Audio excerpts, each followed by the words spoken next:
चला तर मग स्वागत आहे तुमचं माझ्या अजून एक मिनी ब्लॉग मध्ये। तर आज मी परत एकदा चालले मेकअप शूटला। आता तुम्हाला मेकअप शूट बघून तुम्हाला खूप कंटाळा आला असेल मे बी, तुम्ही तरी पण शेवटपर्यंत माझा मिनी ब्लॉग बघणार याची मी तुम्हाला गॅरंटी देते। तर त्या दिवशी होते 11 जून आणि होता गुरुवार, त्यामुळे आम्ही गेलतो स्वामींच्या मठामध्ये, जे की कोल्हापुरात राहणाऱ्या सगळ्यांनाच ऑलमोस्ट लोकांना माहित आहे कोटीतीर्थ। तर तिथे गेल्यावर आम्ही हातपाय धुतले आणि मस्त मध्ये स्वामींचं आम्ही दर्शन घेतलं। जसं आम्ही मंदिरात पाय टाकला तसं मंदिरात एवढं गार वाटत होतं। मग परत शूट साठी उशीर नको व्हायला म्हणून आम्ही तिथून लगेच निघालो आणि आमचं शूट लोकेशन होतं टिमलाईवाडी। ओके, सो आम्ही तिथे गेलो। माझ्या बहिणीने मला ड्रॉप केले तिथं। मग मी एकटीच तिच्यापाशी जाऊन मस्त मध्ये रेडी झाले।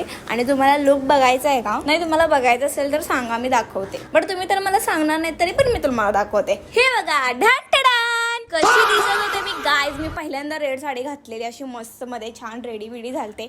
जॅकपॅक दिसत होते, जरा ढोली पण झाले, त्यामुळे असं टुम्म लाडू सारखं दिसत होतं। बट इट्स ओके, मला आवडलेला लुक। मग एवढं मस्त रेडी झाल्यावर काय करतात, यू नो व्हॉट, काय करतात गेस करा, शूट करतात। मग शूट केलं। अजून एक चमत्कार घडला, तो म्हणजे झाला माझा मूड खराब सक्सेसफुली। त्यात ही साडी ऍक्च्युअली खूप मोठी होती आणि हिला सावरणं आवरणं काय असतंय ते मला जमलं नाही। मेकअप रिमूव्ह करताना माझं तोंड असं काही दिसत असेल तुम्हाला, पण तुम्हाला माझं ओरिजिनल तोंड बघायचं असेल तर जस्ट 5 मिनिट्स। हे बघा, चमत्कार मस्त मध्ये नॅचरल स्किन। ओके, मेकअप आर्टिस्टला खूप वाईट वाटत होतं माझ्याकडे बघून, कारण तिची मेहनत मी एका क्षणात अशी पुसून टाकली होती। नंतर थोडासा मिरर मध्ये फ्लेक्स केलं आणि मग म्हंटल आता घरला जाऊया। नंतर ना माझ्या बहिणीला मी परत कॉल करून बोलवून घेतला की मेरी बहन मेरे को लेने को आएगी क्या तू, प्लीज प्लीज। आणि मग ती आली आणि मग आम्ही दोघे घरला गेलो।